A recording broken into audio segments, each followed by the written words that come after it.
Eh bien, bonjour, bienvenue à Vue Internationale sur le jazz. On est toujours très heureux de tous et toutes vous retrouver. Aujourd'hui, bonjour à cette artiste superbe, Diane Tell. Bonjour Diane. Bonjour, je suis francophone surtout. Tu es francophone. Voilà. Excuse-moi, c'est Non, important. mais disons que je considère que mon pays est ma langue parce que j'ai eu une vie très nomade, donc je reste très attachée au Québec, à la France, à la Suisse maintenant depuis 10 ans. Et puis voilà, donc je me balade où on parle le français déjà. Ça, c'est bien. Tu sais, avant, je faisais cette émission, j'ai créé cette YouTube avec beaucoup d'amour avec une amie qui s'appelait Colette Schreiber, qui n'est plus de ce monde. Et quand je lui disais, Coco, on va faire une interview, elle me disait, ah, je sais pas ce que ça veut dire. Ben, je lui dis une interview. Ah, une entrevue. Ah, Ouais, voilà, d'accord. Une au Québec entrevue. on dit ça. Ouais. Alors, on est là toutes les deux aujourd'hui. Écoute, donc, guitariste, chanteuse. Alors, plein de petites questions. Tu as fait plein de chansons à succès. Est-ce que tu les as toutes écrites, tes chansons? C'est un quiz. Les plus gros succès, oui, parce que les 4 premiers albums, j'ai fait paroles et musique, et les grands succès sont issus de ces albums-là, surtout le 2, le 3, le 4. Il y avait Si j'étais un homme, Souvent longtemps et tout ça.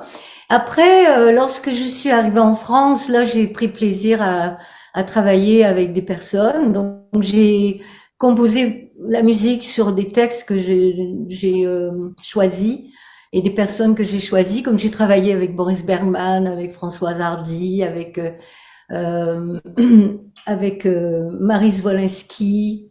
Est-ce que ça, Euh, c'est tous des gens, c'était tous des gens à personnalités très différentes?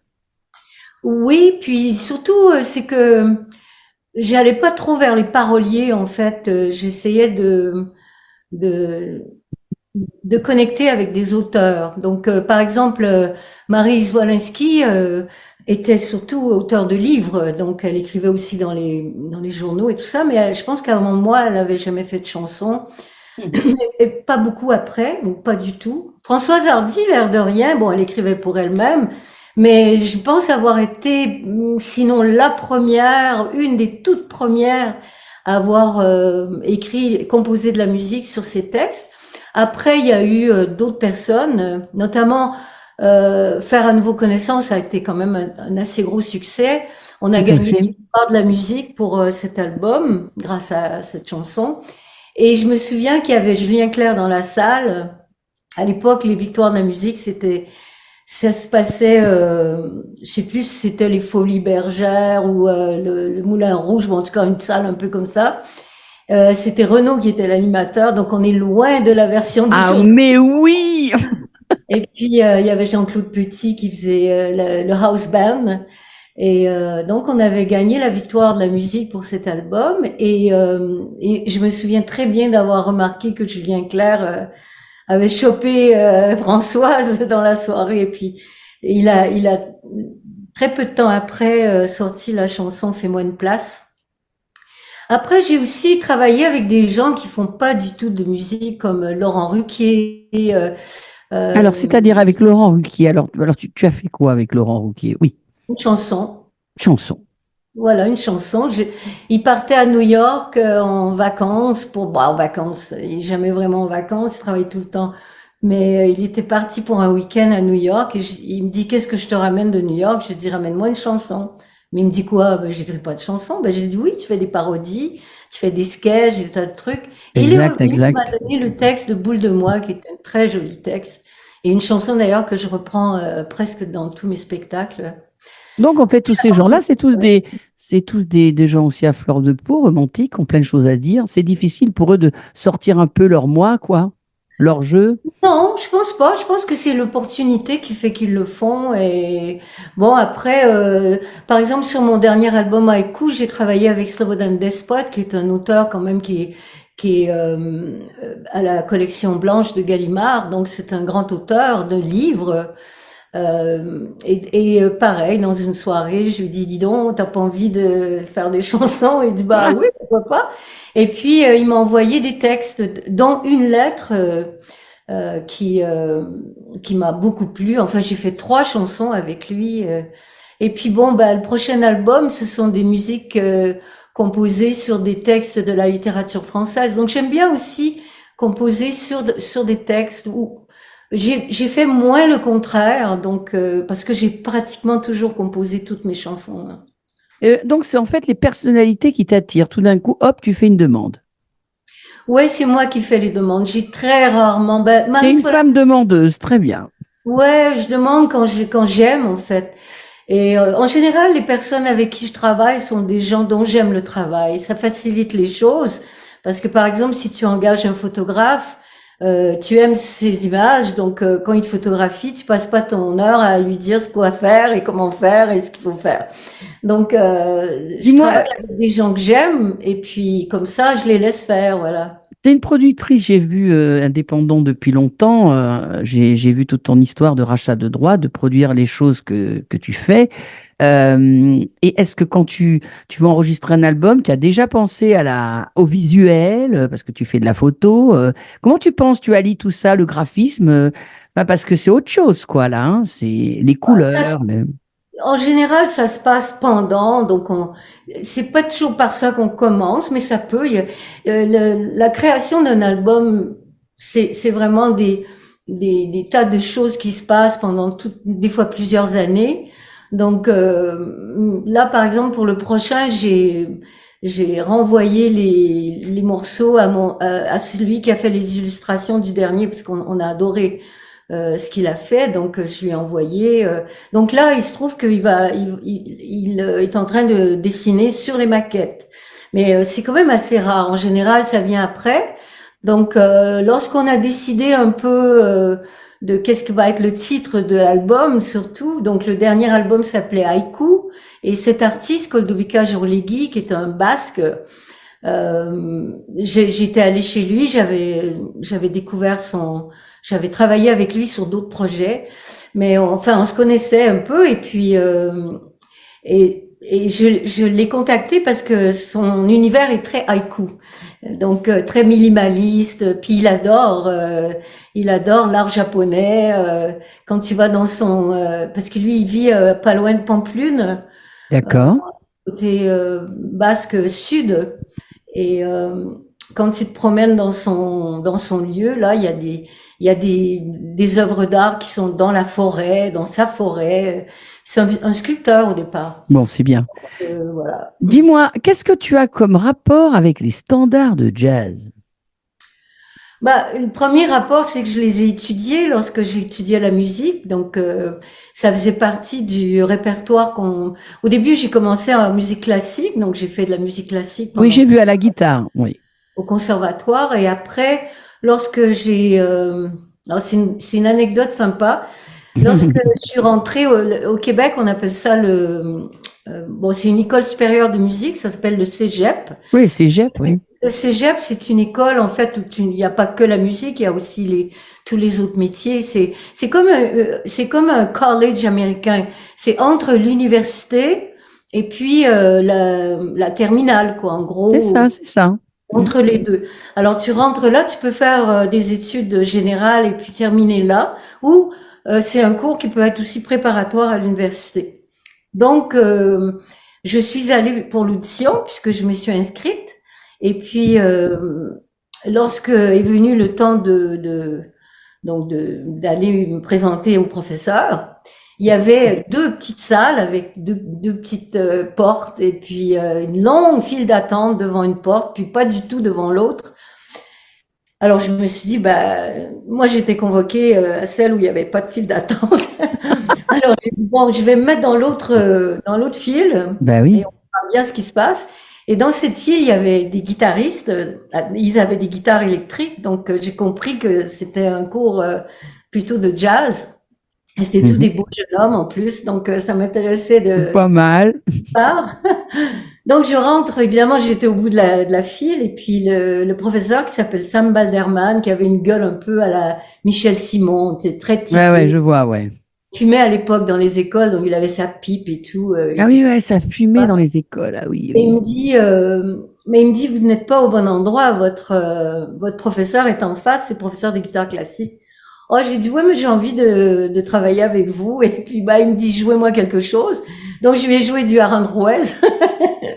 Alors, il est parti à rire et il m'a dit, écoutez, vous avez quand même Un pas bon mal de niveau de guitare? culot, mais Mhm. pas mal de culot aussi d'aller le voir. Et tout ça, ça l'a amusé. Puis, il m'a pris dans son cours. Alors qu'il y avait beaucoup plus de demandes que de place pour ce cours parce que tout le monde voulait rentrer au cégep en guitare électrique. Dis-moi, beaucoup de filles à la guitare? Aucune, aucune. D'accord. Ah, Donc, alors là, j'étais la première. voilà, c'était aussi ça qui était aussi bien. Mais j'étais la première aussi par la suite, lorsque j'ai fait mes premiers albums, j'étais la première auteur-compositeur-interprète au Québec dans la pop, quoi. Ah Il y a eu oui. la Bolduc bien avant moi qui faisait des chansons, et puis il y en a eu qui faisaient des personnes qui écrivaient des textes, comme Fabienne Thibault, elle écrivait des textes, mais elle faisait pas de musique. Tout à Après, il fait. y a eu quelques auteurs-compositeurs, mais c'était vraiment des personnes qui soit écrivent un peu comme celle qui a écrit Je suis malade, elle a surtout fait une carrière je me souviens plus de son nom. Tu vois certainement qui je veux dire. Oui. Elle a écrit pas mal de chansons, puis elle a eu une école de musique et tout ça. Donc, mais au Québec, j'étais la première, oui, à être très très très populaire avec de la musique, de la musique pour la radio, quoi. Alors, dans tous tes albums, bon, il y en a un qu'on a écouté dernièrement avec mon homme pianiste qui est magnifique, là, sur Boris Vian. Dans d'autres albums, tu as incorporé le jazz ou ça a été centré Oui. sur un album? Non, non, le premier album était un album de jazz. Donc, c'est tout des compositions originales, puis il y avait des solos de voix dans chaque chanson. Et puis, dans le deuxième, on est allé plus vers la musique sud-américaine, mais jazz quand même. Donc, il y avait des inspirations à la Carlos Jobim, par exemple, qui fait partie pour moi du grand Ah oui, répertoire de ah jazz. oui, oui. Après, dans le troisième, le quatrième, il y a toujours eu, ouais, il y a toujours eu, même dans le dernier, Haïku, il y avait des morceaux, même très jazz dans le dernier. Est-ce que tu improvises et quand tu improvises, est-ce que tu chantes tes notes ou tu improvises à la voix ou qu'à la guitare? Comment tu communiques avec ta guitare quand tu improvises? Mais j'improvise presque plus, en fait. Je fais quelques parties vocales comme ça en spectacle, Mhm. mais très, très peu. Est-ce que tu aimes faire des paraphrases, reprendre des chansons différemment, tes paroles différemment dans la grille harmonique? Tu vois, raconter non. Eh ben, honnêtement, j'essaie de rester quand même. Je sais qu'il y a beaucoup d'artistes, prenons Bob Dylan par exemple, Mhm. pas jamais malheureusement aller voir un de ses concerts, mais il paraît que tu reconnais même pas les chansons, Ah tellement il est bon? transformé, oui. C'est là aussi dans le jazz, il y a beaucoup Oui. d'interprétations où ils prennent la mélodie, ils la tournent à l'envers et tout. Moi, je fais pas trop ça. Je garde quand même la mélodie, la structure, de temps en temps des petites modifs, mais pas tant que ça, en fait. Je me suis beaucoup, en fait, avec le temps, au début, j'étais une musicienne qui chantait, et maintenant, je chante vraiment les textes, quoi. Et je m'intéresse beaucoup à l'interprétation, c'est-à-dire de faire vivre le texte. Et par ailleurs, j'aime beaucoup les actrices qui chantent. Je trouve que elles Ah sont oui. souvent, même si elles ont pas beaucoup de voix, parfois, Je trouve qu'il y a une chanson que j'ai toujours trouvée magnifique et mon homme aussi, et pourtant c'était pas une chanteuse, mais j'aimais beaucoup. C'était Romy Schneider. ah oui, bah, la chanson d'Hélène. C'est terrible. Ah, mais C'est elle est magnifique. magnifique. Et Mais pourtant, je c'est un sais grand pas, compositeur aussi, hein. c'est un grand moment. Même des Pour gens moi, comme, c'est Isabelle Huppert, par exemple, qui a fait euh, très peu, mais elle a fait un disque, je crois, avec Murat, qui est assez exceptionnel. Elle a chanté des grands en fait, auteurs. c'est des femmes narratrices. Enfin, c'est ça, quoi, en fait. Elles Ah, racontent. il y a des mélodies, comme, parce qu'après, les morceaux parlés, tout ça, il y en a plein, mais moi, j'écoute ça une fois, puis c'est tout, quoi. J'ai pas Tout à très fait. envie de réécouter ce genre d'album plusieurs fois.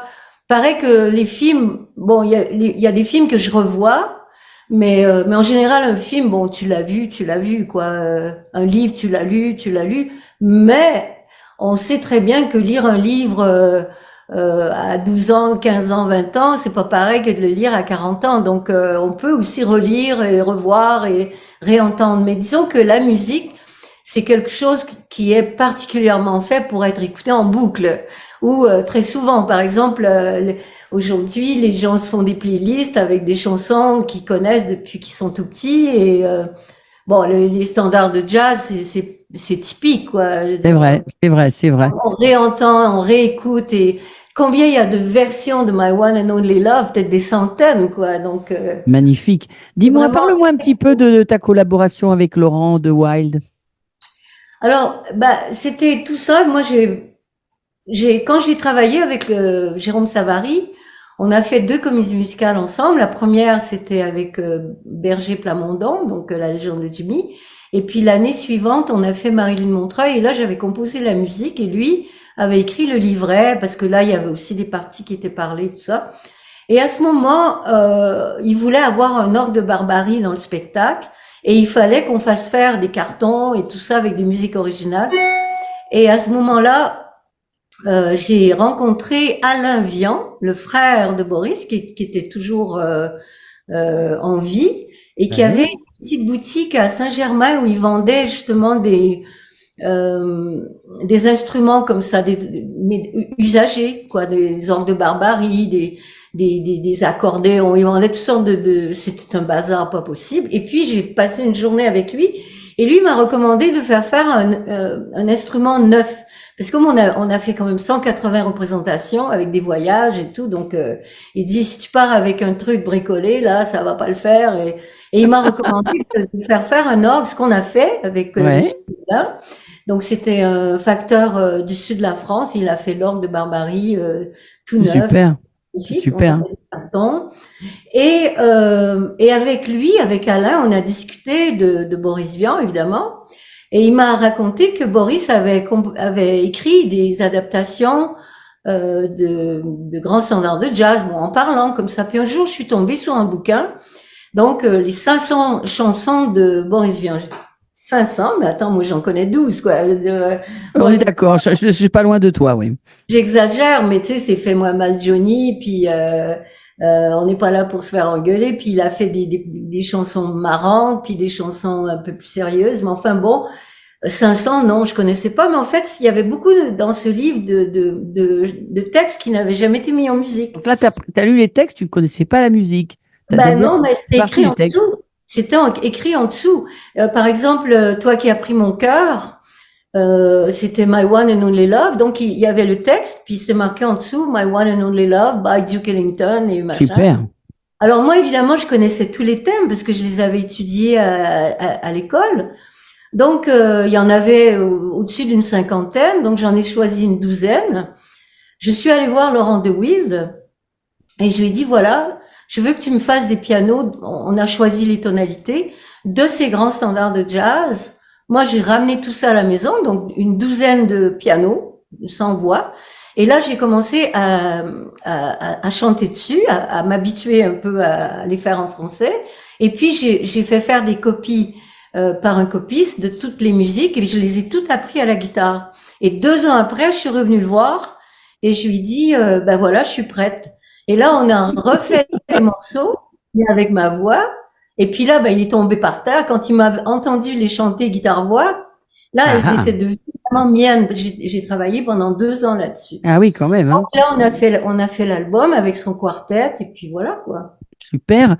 Tu as retrouvé, j'ai lu que tu avais retrouvé Boris Vian sur L'amour en cage aussi. C'est Oui, les oui. duos improbables.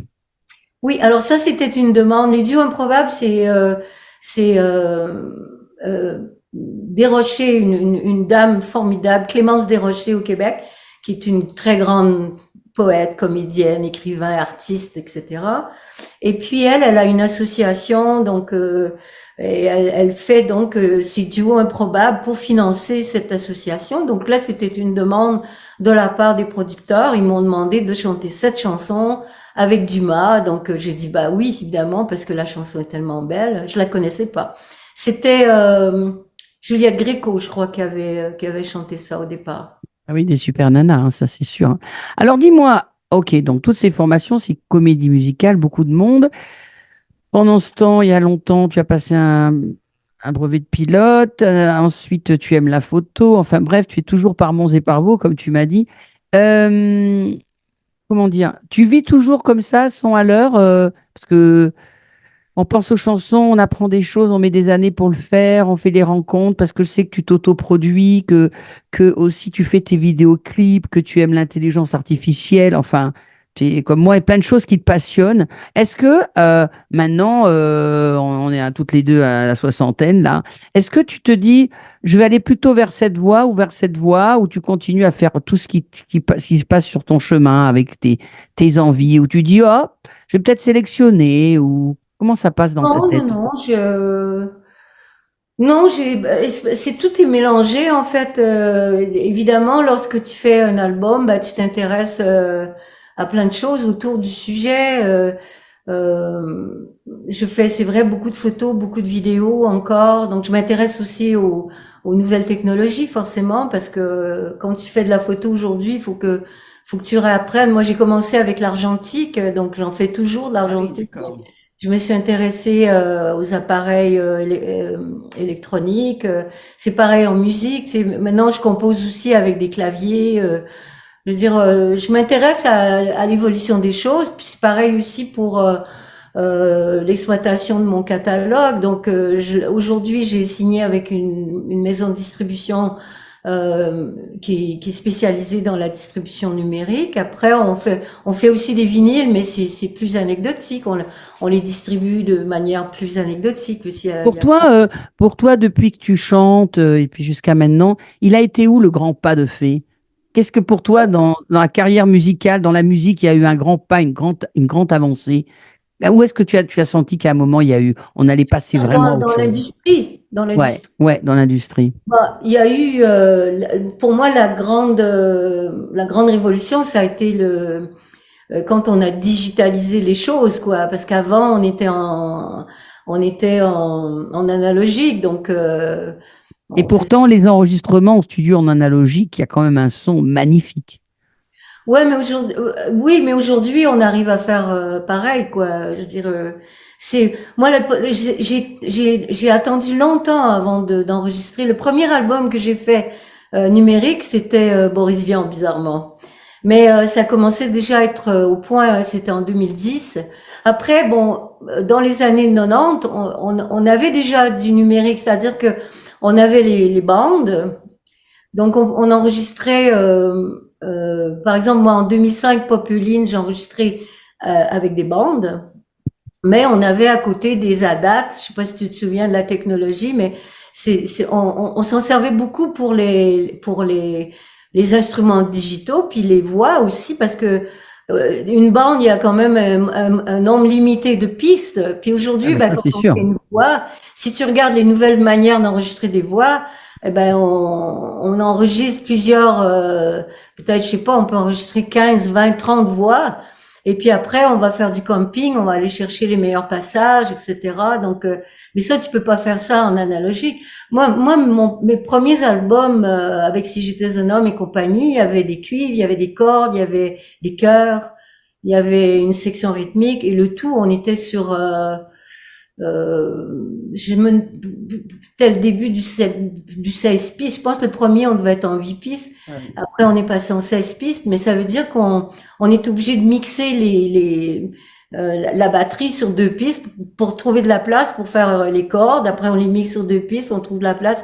Je veux dire, tu sais, alors Ouais, bon, bien évidemment, sûr. cette technologie de digitaliser, de travailler en numérique, ça a apporté beaucoup en studio quand même. Après, bon, il y a eu l'analogique d'hier, donc on parle des années 80, Ouais. et le numérique d'aujourd'hui, il s'est Mhm. passé 40 ans. Donc ça s'est pas fait d'un coup, je dirais.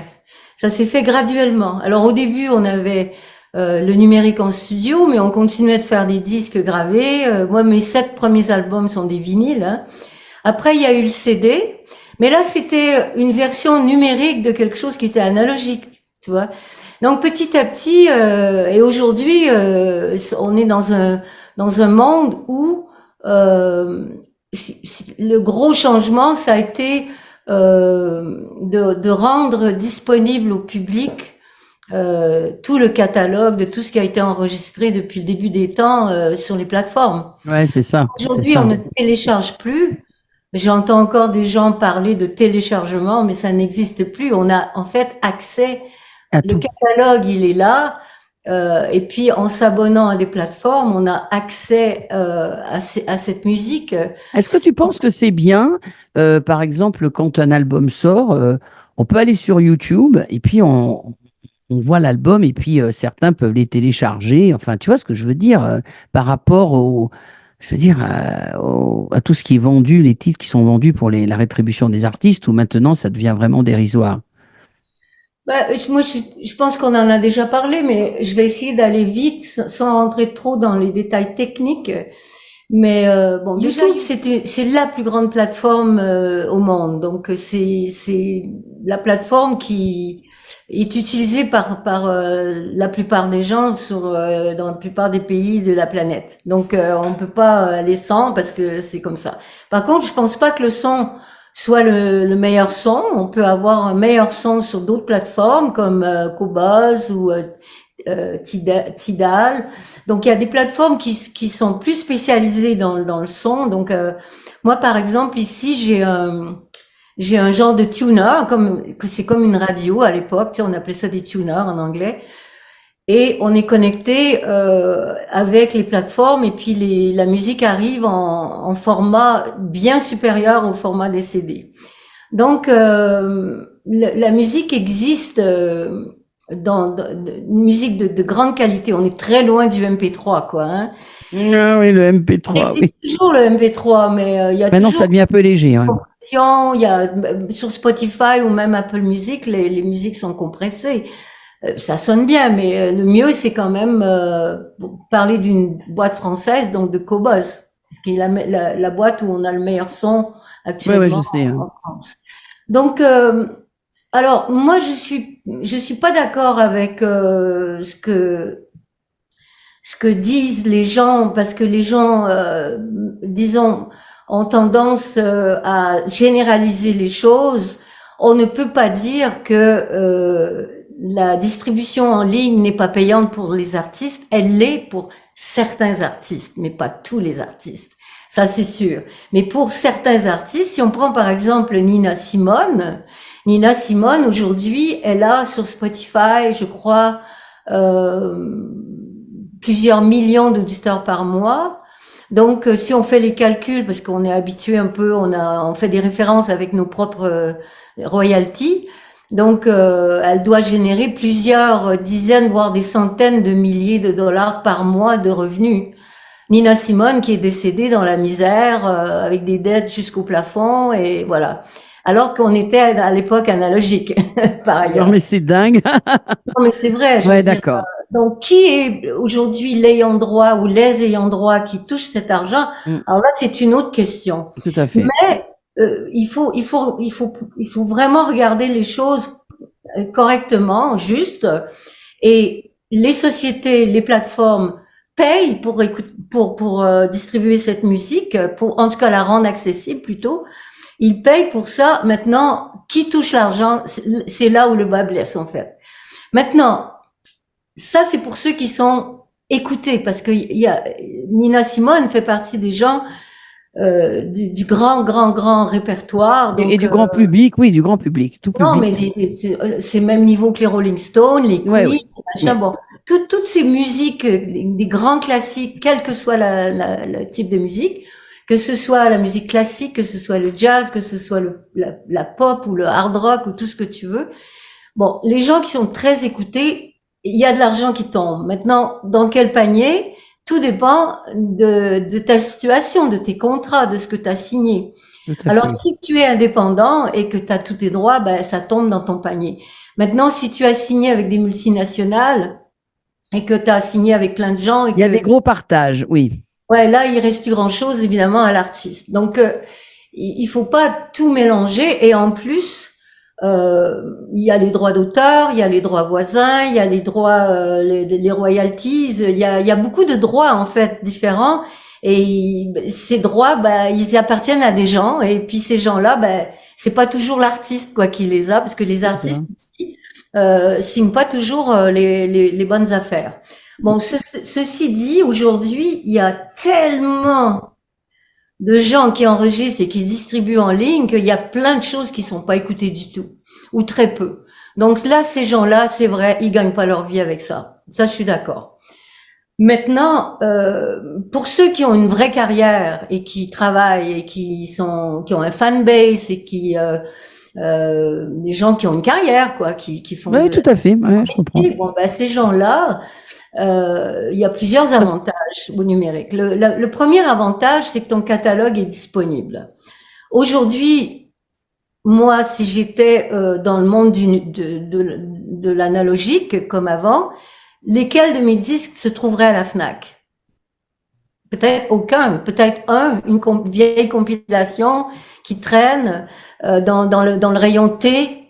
Et là, on parle de si on veut encore des magasins, parce qu'aujourd'hui, si vous allez dans une Fnac, le rayon disque, c'est 3 fois rien, quoi. Donc, je n'y suis pas, par exemple. Mais moi, je suis pas distribuée physiquement. Nous, on vend nos disques en live seulement. Oui. Donc, l'avantage, c'est que l'ensemble du catalogue, l'ensemble de ton œuvre est distribué, disponible dans un format de qualité et dans le monde entier. Et dès l'instant où tu sors quelque chose, c'est disponible dans le monde entier. Moi, par exemple, j'ai des albums qui sortent sur une quarantaine de plateformes. On parle toujours des 2, 3 mêmes, mais en fait, il y a beaucoup de plateformes sur la planète Terre. Et si je faisais de la techno, ben, il y aura encore d'autres plateformes. Alors... Donc, l'avantage, c'est que ton catalogue est disponible. Moi, je suis convaincue que si j'étais un homme et aujourd'hui un monument un peu, je veux pas me vanter de rien, mais non, en fait, bon, très très connu et écouté. c'est une chanson hyper connue dans la francophonie et ça fait partie des morceaux les plus connus, etc. Bon, bah, c'est aussi parce que le morceau est disponible.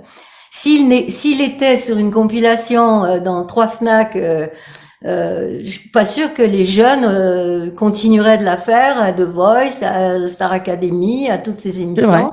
Dis-moi, je voulais te poser une question. Est-ce que tu as déjà eu des gens qui t'ont fait des demandes maintenant dans l'électro-swing, la musique moderne, électronique? Est-ce qu'on peut reprendre, moi, si j'étais un homme, en version remixée? Est-ce que tu réponds à ces remixages ou pas? Comment font les Bien artistes? sûr, oui, bien sûr. Mais juste pour finir sur le sujet d'avant, après je te parlerai de ça. Ouais. Le fait d'avoir le catalogue disponible, déjà, c'est une très bonne chose. La deuxième chose, c'est que si tu es écouté et donc s'il y a des revenus et si tu es propriétaire de tes trucs, donc c'est déjà beaucoup de si, tu as des revenus qui sont mensuels et c'est des revenus stables parce que il y a de plus en plus de gens, ils ont pas le choix, il faut bien qu'ils écoutent de la musique là où elle est. Donc ils n'ont plus de lecteur de CD dans leur voiture, ils ont plus de lecteur de CD sur leurs ordinateurs, ils ont Donc, plus c'est de le téléphone. Ouais, Maintenant c'est le téléphone c'est le téléphone. et puis c'est les plateformes. Tu Et peux avoir plateforme. dans les voitures, on a accès à des plateformes aussi, etc. Donc de plus en plus de gens finissent par y aller. Et donc, j'ai de plus en plus de gens qui finissent par m'écouter là parce qu'ils peuvent pas m'écouter ailleurs. Donc, non seulement c'est des revenus qui sont réguliers, mais ils sont toujours en progression. Moi, depuis 2011, où j'ai signé avec Idol, donc depuis 13 ans, chaque année, ça augmente. Oui. Je veux pas, même si je produis pas, même si mes nouveautés sont pas les plus populaires, etc. Donc, on a un catalogue qui est disponible, on a des revenus qui sont stables. Encore une fois, faut pas comparer des choses qui se comparent pas. On peut pas comparer la vente d'un objet avec l'accès à une chanson en ligne. On n'est pas dans les mêmes codes. Donc c'est des micro-paiements, mais bon, moi je pense qu'il faut toujours encourager les gens à être distribués le mieux possible avec des formats de la meilleure qualité possible et accompagner tout ça avec des vidéos, avec une présence en ligne, etc. Maintenant, en ce qui concerne les remixes et tout ça, bien sûr, et moi je suis très ouverte à cela. D'accord. Et il y en a beaucoup d'ailleurs. Il y en a un qui va sortir encore cette semaine. Là, c'est quelqu'un qui te demande, une production qui te demande. Oui, des fois il le demande, des fois il le demande pas. Je veux dire, n'importe qui peut enregistrer une de mes chansons. Maintenant, s'ils utilisent ma bande ou ma voix, là, en principe, ils demandent mon accord. Alors, bon, il y en a beaucoup qui font des remixes et qui me demandent pas mon accord. Alors, si je tombe dessus, je l'écoute et je trouve ça nul, eh ben, j'écris que c'est non. Voilà. Par contre, si j'aime, alors là, D'accord. je, je, je contacte la personne ou il me contacte, on rentre en contact. Et puis comme je sais que souvent il y a pas énormément de revenus, tu sais, c'est des remixes un petit peu confidentiels et tout ça. Donc je donne un accord de principe verbal, mais je ne signe pas de contrat. Comme ça, si le truc démarre et que Denis Villeneuve le prend pour son prochain film, eh ben là on discute. Mais commencer à discuter avec les avocats pour 3 sous, non, ça Ouais, vaut. ouais. Donc en Et fait, actuellement, pour pour les chanteurs, chanteuses aussi qui nous écoutent, euh, ça se déroule comment tes journées? T'es quelqu'un qui se lève tôt, qui se lève tard, t'as toujours plein de trucs à faire, tu t'octroies des moments de repos, ça dépend des tu as des périodes. grandes détentes. C'est quoi pour toi la grande détente, Ben, Diane? je pars jamais en vacances, mais Mais, je prends. mais la vie, c'est tes vacances, c'est ça? Non, c'est pas ça, c'est que j'aime pas partir en vacances. Mais par contre, là, par exemple, euh, ce week-end, je pars en Allemagne, donc je vais à Hambourg pour entendre l'orchestre symphonique de Hambourg, philharmonique d'ailleurs, avec Kent Nagano. Et tous les 3 mois, je pars quelques jours comme ça pour aller entendre des grands orchestres dans des grandes salles. Donc, j'ai Ah, fait Milan, c'est ça ton Berlin. truc. euh, Ah oui. Ouais, je pars comme ça. Et en plus, j'apprends l'allemand en ce moment, alors ça va. Pourquoi tu es allé en Suisse? Pourquoi tu es en Suisse? Tu n'es pas loin de chez nous, c'est bien, comme ça on t'a tout près. Mais C'est un rêve de gosse que de vivre dans les Alpes en Suisse, près de Montreux, tu vois. c'est C'était. tranquille aussi. Ouais, puis mais c'est vraiment un rêve d'enfant que quand j'étais ado, pour moi le paradis, je faisais beaucoup de ski et beaucoup de jazz. Donc pour moi, Montreux, les Alpes Ah, suisses. c'est coup de cœur, hein. C'est vraiment un truc que... Oui, oui, oui, j'ai réalisé un rêve là. Et donc, moi, j'aime beaucoup être en ville, j'aime beaucoup être à Paris, à New York, à Londres, à Montréal, Oui. tout ça, mais aller-retour, quoi. Est-ce que tu es souvent chez toi ou pas sur Ah l'année? oui, Ah oui, oui. oui, oui, oui. T'as- Ben, quand je suis pas chez moi, c'est parce que je suis en tournée ou en. Et chez toi, ça, c'est quelqu'un qui, comment dire, qui se pose, qui médite, il y a du calme, il n'y a pas de musique, ou il y a des phases, ou comment, parce que tu as beaucoup de choses à penser, hein. Ça marche Ben, ça comment dépend dans beaucoup ton des univers? périodes. Il y a des périodes où par exemple, j'essaie de trouver des routines parce que quand on est seul dans son travail, moi je suis indépendante, donc il faut que je me motive le matin pour répéter, pour écrire, composer, faire réviser, construire des tournées, construire des albums, même si j'ai des gens autour de moi avec qui je travaille, donc Mais tu es ça peut quelqu'un de solitaire, qui tu reçois des gens, visites chez toi, même des musiciens, ou tu es quand même assez solitaire, tu as tes périodes Je suis solitaires, assez quoi. solitaire, mais je reçois un peu, mais pas beaucoup. Pas beaucoup. Non, mais je travaille presque tout le temps en fait, donc Mm. c'est pas facile de. Mais quand je reçois, c'est 2 jours, un jour ou deux comme ça, des gens qui viennent. Alors dis-moi, avec tout ce que tu as fait, c'est souvent une question que je pose parce que c'est fun, quoi. Bon, tu as encore plein d'années devant toi. Il y a un truc qui te ferait délirer à faire encore, oui, en musique. Oh Même un ben truc un peu fou, quoi. là, bah, là, je sais pas parce que ça devient compliqué Ah oui. de financer en fait, parce que il faut quand même pas mal de sous pour faire les choses correctement. Et il faut plusieurs années pour construire un album, pour le financer, pour le sortir. Voilà, tu penses, oui, c'est quoi? C'est 3, 4, Ah, 5 ans un album? ouais, 7, moi je dirais plutôt 7 ans, ouais. 7 ans pour faire un album. Cycle complet, ouais, c'est à peu près ça. C'est-à-dire que tu rentres mettons l'écriture.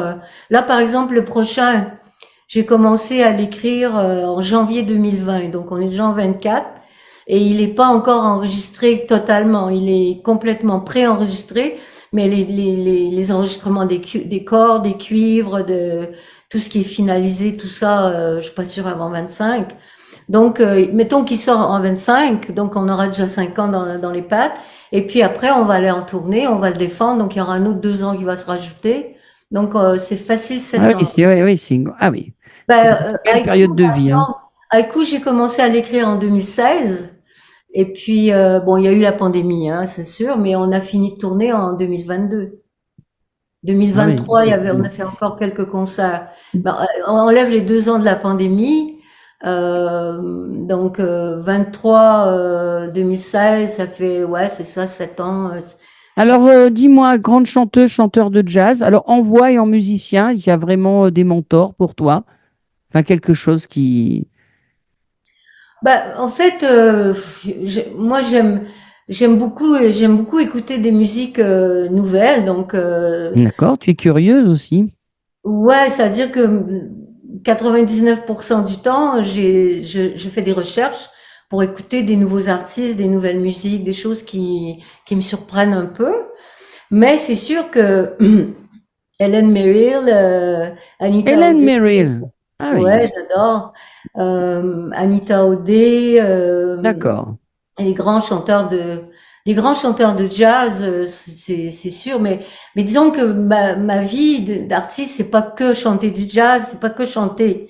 Donc, je m'intéresse à beaucoup de choses, en Qu'est-ce que fait. tu as amené le jazz ou tu amènes encore le jazz dans, dans ta musique, dans... C'est quoi? C'est la richesse C'est des la accords? complexité des compositions, les grilles d'accords, les mélodies. En fait, c'est toujours en background, quoi. Quand je compose, euh, j'utilise pas beaucoup les codes de la pop, en fait. J'utilise beaucoup les codes de cette musique-là parce que c'est pour moi la plus riche. Mais comment dire, je l'utilise mais d'une manière un peu originale où j'en fais de la pop, en fait. Non, si j'étais un homme, par exemple, c'est une grille de jazz. Il y a, je crois, 25 accords différents dans la chanson. Oui, on n'est pas dans... Oui, On mille comprend arrêts. On n'est pas dans mille arrêts. si on inclut la modulation et tout, mais c'est une grille de jazz, c'est des anatomes. Bon, oui, j'utilise ça beaucoup. Et puis, c'est aussi la manière par exemple, les musiciens qui m'accompagnent sont des musiciens de jazz, même si on fait de la pop. Donc, eux, ils ne peuvent pas exclure de leur manière de jouer le fait qu'ils sont des jazzmen, quoi. Oui, Que oui. ce soit le Oui, batteur, le bassiste ou le multi-instrumentiste bien sûr. qui joue plein d'instruments, ils sont tous à la base des musiciens de jazz. Mm. Bon, eh ben écoute, le mot jazz a été dit et redit quand même. Tu es venu nous saluer à Annecy, à l'Imperial Palace. C'était très sympa avec ta guitare. Voilà, tout le monde t'a écouté et c'était super. Donc, je vois que tu as encore plein de projets. On va t'avoir à Annecy cette année, on est ravis. Mhm. Donc, ça a été très intéressant ben, d'entendre un petit peu. Comment se passaient pour toi tes périodes de gestation? Comment tu vivais le monde actuel, voilà, le numérique, et que tu restais une femme très, très à la page, on va dire branchée, mais alors là, de tous les côtés, du coup, hein. Ça, parce que il y a la nouvelle révolution Et qui s'en. dis-moi, tu n'as jamais fait d'exposition photo avec, Oui, t'as fait, t'as fait, oui, mais avec ta musique ou c'était vraiment une expo les photo? deux. On a Les fait deux. des concerts avec expo, des expos sans concert, oui. Ouais, des petites expos, mais oui, on Oui. a fait, oui. Oui, oui. Mais Bon, aujourd'hui, euh, ouais, c'est compliqué. Faut imprimer. Bon, peut-être qu'un jour, je referai, mais tu trouves que dans l'ensemble, question très générale, aujourd'hui, tout est plus compliqué. non, tout a toujours été compliqué, mais différemment. Je veux dire, avant, tu sais, c'était compliqué dans les maisons de disques aussi, hein. Il fallait gérer aussi toute l'ambiance de la maison de disques. Moi, quand j'étais chez Sony, euh, le temps d'un album, j'ai quand même eu 3 PDG, quoi. Alors Ah oui, évidemment, d'accord. Alors à chaque fois, Ah oui, par c'est un an, autre après il y a climat. l'autre qui arrive, et puis avant que tu finisses l'album, il y en a encore un troisième. Et quand le PDG part, ben, il y a toute l'équipe qui change. C'est compliqué, et c'était compliqué avant aussi, hein. Aujourd'hui, c'est très différent. Mais là où je pense qu'il faut, là où il faut être un peu ouvert, c'est de dire, ben, c'est différent, alors agissons différemment. Essayons pas de faire comme avant, parce qu'on C'est fera pas ça. comme avant. Il Donc, faut évoluer. Alors l'exposition dis-moi, photo oui, aujourd'hui, tu peux très bien montrer ton travail en ligne. Moi, je gagne pas d'argent avec ça, donc ça m'est égal. Mais je continue de travailler, par exemple, de faire mes vidéos et tout ça. Donc, moi, j'ai besoin de créer, j'ai besoin de travailler. C'est Je mon comprends. grand bonheur, voilà. Bah oui. Alors, deux choses. Une personnelle, si tu veux répondre, et une professionnelle. Dis-moi, dans ta vie professionnelle et dans ta vie personnelle, si on peut le savoir, une grande joie, un grand moment dans ta vie pro, et puis un grand moment dans ta vie perso. Une femme comme toi, c'est quoi? Bah, dans ma vie professionnelle, les plus grands moments, c'est la création des chansons. Quand, D'accord. Ça, c'est les quand on grands arrive, moments. bon, déjà une, mais si tu arrives à faire tout un album, parce que c'est le plus difficile, ça reste de créer l'œuvre elle-même. Donc ça, c'est mes plus grands moments. Après, il y a plein de moments sympas où t'es récompensé. D'accord. Mais la création. Et dans Moi, ta pour vie moi, c'est la et dans création. ta vie de femme, c'est un grand moment, c'est quoi dans ta vie de femme? Moi, c'est l'amitié, quoi, les personnes qu'on aime et qui nous aiment et puis qui sont là et avec qui on refait le monde, avec qui on, Tu as des amis de très très longue date en musique? pas tant que ça, ben, non, parce que moi, je suis nomade, hein, donc, je connais des gens depuis très longtemps, mais c'est très difficile de rester ami avec des gens qui sont pas là, quoi. Donc, on continue. Heureusement, les réseaux t'amènent ça aussi, c'est qu'on reste connecté, entre guillemets. Mais, Ouais. oui, j'ai très peu d'amis d'enfance ou des choses comme ça, ouais. Bon, bah, écoute, on va te faire un gros bisou. On n'est pas loin, mais bon, on est quand même via Zoom. Merci d'avoir pris ce temps pour parler de la musique en général, mais du jazz. Et puis, je te fais un gros bisou. Je vais te faire le bisou hors antenne. Et je vois D'accord. que tu as une belle lumière, bien, bien dirigée, et tu es très jolie dans cette lumière, qui s'est éteinte à un moment, mais l'étincelle, elle est vite revenue. Je te remercie, je t'embrasse très fort. C'était Diane Merci à Bell. toi, puis on reste connecté. Oui, pourvu international pour le jazz. Merci, Diane. Merci. Merci. Ciao. Ciao.